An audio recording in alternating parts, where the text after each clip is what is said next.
Just that tiny little crack can ruin your turbo. That's wild. That's the most power I've had in a car, and that's a baseline run. Oh, I gotta get used to this. That is sick. I bought a new car. Do you want to see what it is? Before I show you, you might remember that a few months ago, I went through a whole bunch of different common rail utes on the market to try and find one that might be right for me. Looked at a bunch of different models, and then after that video, I actually went out and checked a few different ones, did a heap more research, and in the end, I settled on this. I bought another Hilux.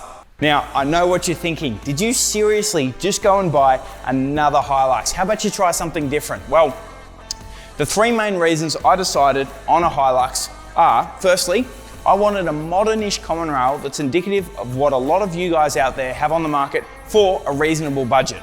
It's important to note that the mods that I'm going to be doing to this vehicle are applicable to almost any common rail dual cab ute on the market. So in many ways, the build series is less about the model of four-wheel drive as it is about the right way to maintain your modern dual cab four-wheel drive. Plus, what telltale signs to look for along the way to try and help you save thousands in costly repairs. And finally, if I was going to be using this vehicle as a little bit of a test mule, it made sense to go with a four-wheel drive that I know like the back of my hand, which is why I went with the Hilux. It's done just over 165,000 Ks, it cost me 25 grand, and it's got a pretty bleak service history. I don't know what's been done, and I also don't know what condition some of the big ticket items are in. So to find out, I'm going to be taking the Luxy down to see my mate Tommy and the team at Performance Tourers 4x4. They're going to go through the engine, check its health, and then we're going to start with a few mods. I can't wait.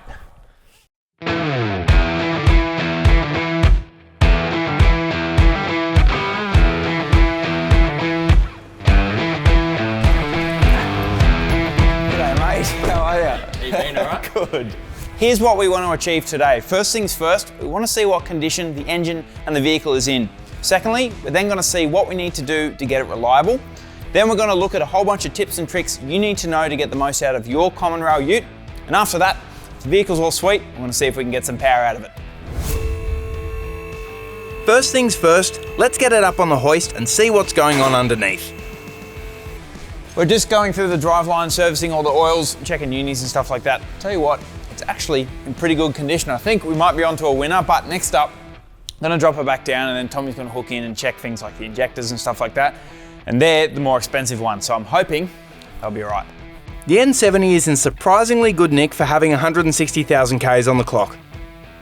Here's a checklist of everything you should be checking under your vehicle when you buy one second hand. Check the condition of all the driveline oils, your front and rear diff, your transmission oil and your transfer case. Visually inspect brakes. Inspect the rear drums by pulling the drum off and having a look at the condition of the shoes. Also check the handbrake activation as well. This will give you a good indication of how tight the rear drums are. Other areas to check are your drive shaft condition, uni joints, double cardan joints and slip joints. And another important one is your suspension. Check to ensure all the bushings aren't flogged out, have a look at the leaf springs and the shocks to make sure the shocks aren't leaking, and generally that the suspension's in pretty good condition. Down the line, we're going to be changing the suspension in this vehicle, but more on that in a future episode.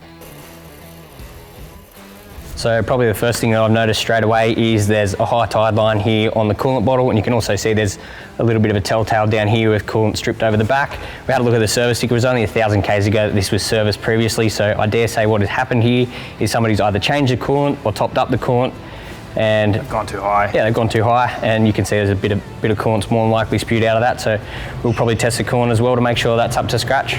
Sweet, hopefully it's not pressurising the system, eh? Yeah, let's hope so. This is another crucial part of maintaining your diesel, and it's a fuel filter, mate. This one doesn't look like it was changed on the last service. No, so regardless of the fact that it had basically a brand new service sticker on it, if you had to just run this, you would have definitely been in dramas in the future. Super easy thing to change as well. I mean, they're cheap, they're easy to swap out. Just each time you do a service, change your fuel filter and it'll go a long way to looking after your engine. Absolutely. Cool. Also, while you're under the bonnet, you want to make sure you check your engine oil, check the filters, transmission fluid, power steering fluid, brake fluid, air filter, belts and hoses. By checking and changing these serviceable items, you're ensuring the longevity and reliability of the vehicle, whilst also getting a feel for how it's been treated in the past. Also, it'll help you figure out any neglected parts, which might be something to keep an eye on in the future. Common things that we usually find that tend to go wrong with these 1KDs when they are higher up in the kilometers. Probably the first thing that I want to touch on is these map sensor filters here. So you can actually see on this one, it's got a little bit of a wet mark around the back already, which indicates that this map sensor filter is already cracked. If these map sensor filters here crack, the boost sensor actually doesn't get the correct reading from the turbo and doesn't know how much boost it's producing, and that will close the vanes and ultimately results in damage to the turbo. So as I suspected, we've got a little bit of a leak here, which is pretty much indicated by that oil. And I would say there's a very good chance it's got a crack in it somewhere. And you can see there it is just across the bottom, that little crack there. When that's under pressure, it's obviously pushing oil out, but if oil can get out, so can the air, and that will give you a boost leak and could definitely result in a turbo failure. Just that tiny little crack can ruin your turbo. Tiny little hairline crack there can ruin your turbo. That's wild. And this is a little part that hides under the cover too, so it's probably overlooked. Absolutely, it's not something most people, when they're servicing their own cars, they probably wouldn't pull that off and inspect it, so definitely something worth looking at. So what we'll generally do is we'll put a piece of 3mm silicon ID hose on and bypass that filter. That goes from here on your manifold all the way down here to your boost sensor as well. And we'll tuck it up nice and neat and secure that as well. And we'll also go to the trouble of putting a little bit of a small cable tie on either end, just to help when we are pushing a little bit more boost through there to keep that on that sensor. You can also use that same principle for your Land Cruisers, whether it's your 79 series, your 200s, the old 1KZ, they all have these sensors. The 79 series and the 200s are tucked away right up here behind the intercooler, so they're not as easy to get to, but definitely something worth checking, especially if you are having issues with your turbo. And that one little thing can save your turbo. Absolutely. Crazy. Your mass airflow sensor or MAP sensor is a critical component on your modern common rail that you need to keep an eye on. This applies to pretty much every single modern common rail diesel. It's one of the first sensors that sends information to the engine's computer, and if it's dirty or faulty, your engine won't be getting the right reading of how much air is coming in. It can cause dramas ranging from starting issues to fuel economy right through to performance. So make sure that your mass sensor is regularly cleaned and inspected.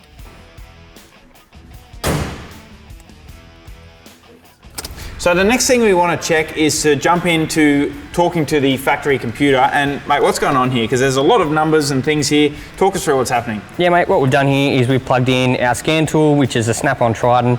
And what we're going to do is go through the injector compensation values to get a good idea of what the injector health is. What's the compensation value? So basically a compensation value is something that the computer does to try and help your engine run nice and smooth. If you have, say, injector number 1 running a little bit rough, the following injector can adjust the amount of fuel that's poured in to help it run that smooth. And this computer will tell you, say injector 1 might be running a bit rough, you can see what it's doing, and the other ones may be higher or something like that. Yeah, so what your mechanic can do is you can basically interpret the injector compensation or the feedback values, and that will tell you one injector may be a little bit more tired than the next, and it can also give you an overall preview of what your injectors are like. So it's always a good idea to have your injectors checked when it's dead cold. So a lot of the time it will require that you leave your vehicle overnight with the mechanic for them to check that.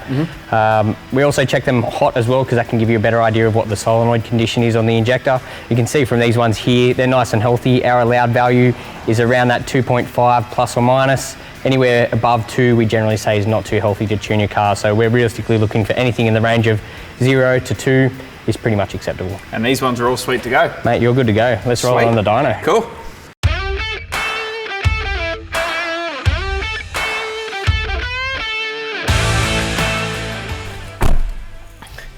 So now Tommy's checked the injectors. The next thing to do is he's going to do a baseline run to see where everything's at. Mate, I'm keen to see how you go. Before I bring this down, 84 kilowatts. It's pretty impressive. That's the most power I've had in a car, and that's a baseline run, so that's pretty cool. We've just done the baseline run with the Hilux. Now talk us through, what are we actually looking at here? So what I can see here is the turbo's in pretty good condition. It doesn't have any massive boost spikes here like you would see associated with things like seized vanes and stuff like that. We've got nice clean air-fuel ratios, which says the injectors are nice and healthy, which we've already established, and produced nice amount of torque here on average for one of these Hiluxes in the automatic, and obviously pretty much average horsepower as well. Yeah, okay, so as a tuner you can look at this and this line, for example, if it was boost spiking, this would be doing this and carrying on. And Absolutely, yeah. One of the most common things we see with these Hiluxes is if the vanes are getting stuck, you'll see a massive big boost spike here at the start, and then the boost will drop away rapidly here, whereas the ECU has nice control over the boost here. It comes up nice and steady and a pretty even curve down towards the end of the run. yeah, okay, and 84 kilowatts, mate, I think it's a little bit of a weapon. Absolute powerhouse, mate. All right, let's get into some mods, eh? Absolutely. Righto guys, I hope you're enjoying the app where we get a bit more power out of the N70. A bit more horsepower than this old guy. Anyway, Oricom have a ripper deal on where you can get a UHF 360 and a 6.5 dBi antenna with free delivery anywhere in Australia for just $279. And normally, both of those will cost you around $428. The UHF 360 is the exact same radio I've got in the little Hilux, and I love it because all the controls are on the handpiece. You can tuck the transceiver out of the way behind the dash pretty much anywhere you want. Doesn't matter if you've got a modern vehicle like the N70 or an older one like the Pony. Pair that with a 6.5 dBi antenna, which is the perfect all-rounder, and you've got yourself a cracking little UHF setup. So if you're keen to get a new UHF for your four-wheel drive, jump on it quick and don't miss out at oricom.com.au. Back to the app.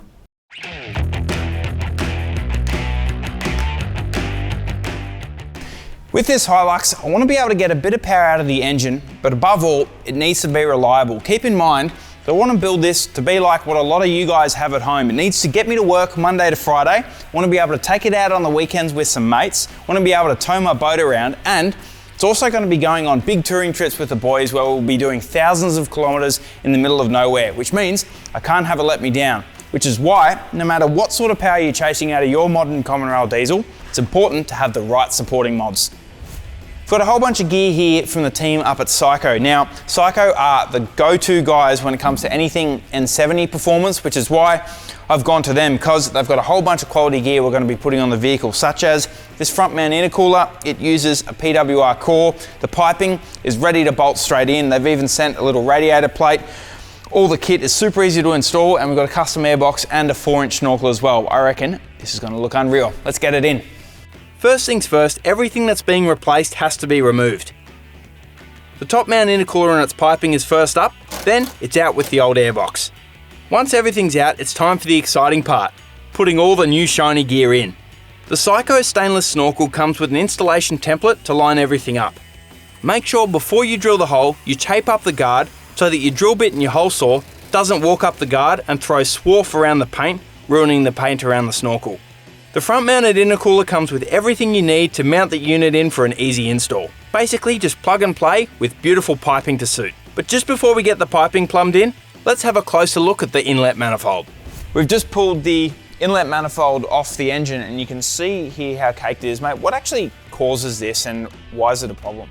Mate, so what this actually is carbon, and it's made up of a mixture of the EGR gases that come through the emission system, and also the crankcase gases that come up from the engine and back in through the intake pipe. As a diesel owner, how often should someone need to, the best way to clean this, are there any other ways, or do you have to just pull it off and clean it? What's the go there? In my opinion, the best and only option is to remove the intake manifold and clean it with a bit of elbow grease. Yeah, okay, and this vehicle's done just over 165,000 Ks and there's a lot of gunk in there. How often should you be looking at doing something like this? Mate, this is pretty much a prime example, and the kilometres that we generally recommend having an intake manifold clean done. Some vehicles you can stretch out to around that 200,000 K mark. Some vehicles have to be done early around that 100,000 K mark, but as for the Toyota stuff, majority of the time it's generally around that 150,000 Ks. So perfect for this one, and the good thing is this is another manifold. This has been cleaned and you can see you guys do an exchange, hey, so I can give you that one. Yep. To clean, and then we can chuck this one back on. Yeah, absolutely. All you have to do is jump on our website, punch in your year model, and you can have a pre-cleaned intake manifold sent out to you, and you can return yours after you've done your intake manifold clean. Which means it's essentially a weekend job. Pull the old one off, send it away, chuck the new one on. Absolutely, and a lot of time can go into cleaning these things. They are quite difficult to get nice and clean. I can imagine. Well, looks like a bit of elbow grease would be needed to get that one out. But anyway, we'll chuck the new one on and hook in, eh? Yeah, let's get it going. Getting the airbox plumbed in is pretty easy with everything already cut specifically to size. And boy, doesn't that look awesome. Lastly, we have the shiny new intercooler pipes going in. They fit like a glove and they look amazing. The engine bay is looking good, the front mount intercooler is installed, the airbox and the snorkel. Mate, it's time to hook into some electrical stuff. What is this? So mate, this is our AlphaTech Superstorm. This is essentially a piggyback ECU that allows us to tune your car live on the dyno. Basically gives us more options tune-wise. It has a lot more detailed maps, gives us the ability to increase injector duration, adjust fuel pressure, adjust boost pressure, as well as timing. So pretty much everything that we need to do on these cars for a basic power up, we're going to be able to do with this AlphaTech live on the dyno. Okay, so this is essentially like a key that unlocks the ability to get more power out of the engine. Now with a few key mods, it's time to get her on the dyno and give her a tune. All right mate, so what we're looking at here is your completed tune with your baseline compared to tune 1 and compared to tune 2. You can see here in tune 2, compared to the original file, we have picked up around 50% in power and 50% in torque. That's crazy. So this is your original one here? That's your original power run there. And you can see here we've got our boost pressures. We're sitting just under 20 PSI in our tune 2. And just around that 17 to 1 AFR mark in your tune 2 as well. Yeah, what's safe for a diesel between? It's basically open to interpretation. My opinion of it is your tow tune, you want to have around that 18 to 1 AFR mark. And if you have a power tune, 17 to 1 is more than acceptable on majority of vehicles, especially the pre-DPF version. So I think that's going to be more than suitable enough for what you need to do. And pretty much foolproof, mate. I don't think you'll be able to break this one. Awesome. Well, we'll see what happens. I reckon next up, can we go for a little test drive? I reckon we can go for a lap for sure. Stop it. I'm keen. All right, first drive with the Luxy. Let's do a bit of a pull and see how it goes. Oh, stop. I need to slow down.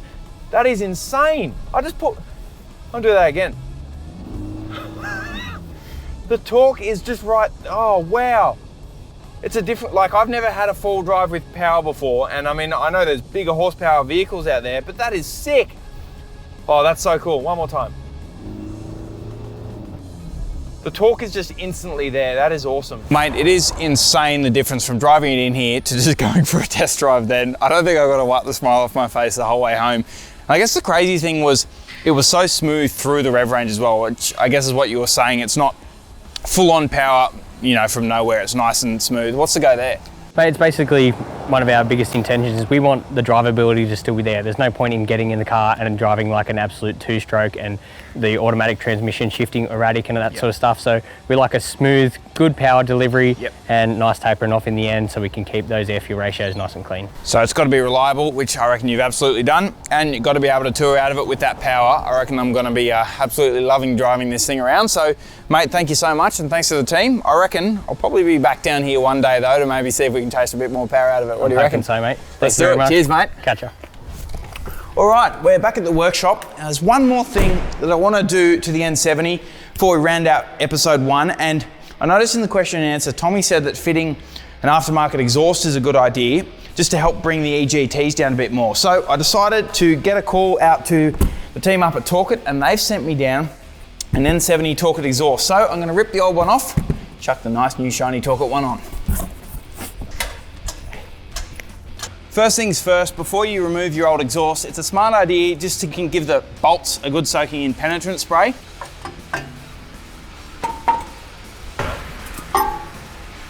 Got the factory exhaust all off now. The dump pipe was a bit of a mission, but we got there.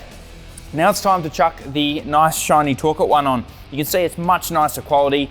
It's larger diameter pipe, which will help with lowering exhaust gas temps. High flow cat. It's 304 grade stainless steel. The factory one's mild steel. You can see it's corroding a fair bit already. So now that I've got all that off, I'm going to chuck the dump pipe on first. So with the old one, I started at the back and worked my way forward. Then with installing, I like to start at the dump pipe and work my way back. And yeah, get it all in. I also, here's a handy little tip, chuck a little bit of anti-seize copper grease onto the threads when you chuck them on, because they're going to be dealing with a lot of heat. It'll just help if you ever need to remove any bolts later to get them off.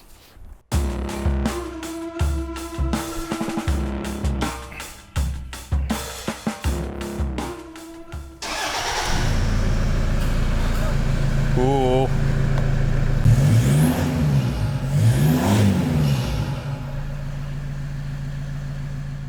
Last thing we want to do before taking it for a bit of a test drive is to just check there's no leaks. And the best way to do that is get yourself some old rags, in my case, some dishwashing cloth, and then you just want to put it on the tailpipe of the exhaust and start it up, or you just want to listen for any air escaping. You'll be able to hear it, and then you'll just need to go to that flange and nip it up.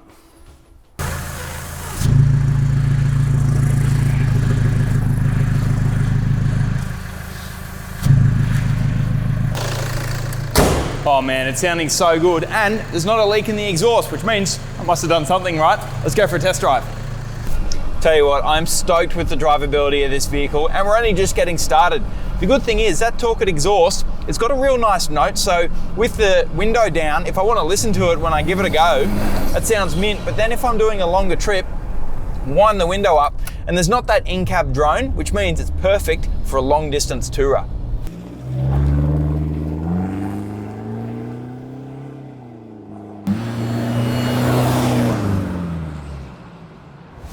What an awesome couple of days. We threw a heap of psycho performance parts on, the front mount intercooler, custom airbox, the snorkel, and then we also chucked on the 3-inch torqued exhaust, and Tommy and the guys at Performance Tourers did an unreal job tuning the engine, checking it's reliable, and making sure it's ready for all the places I'm going to be taking it.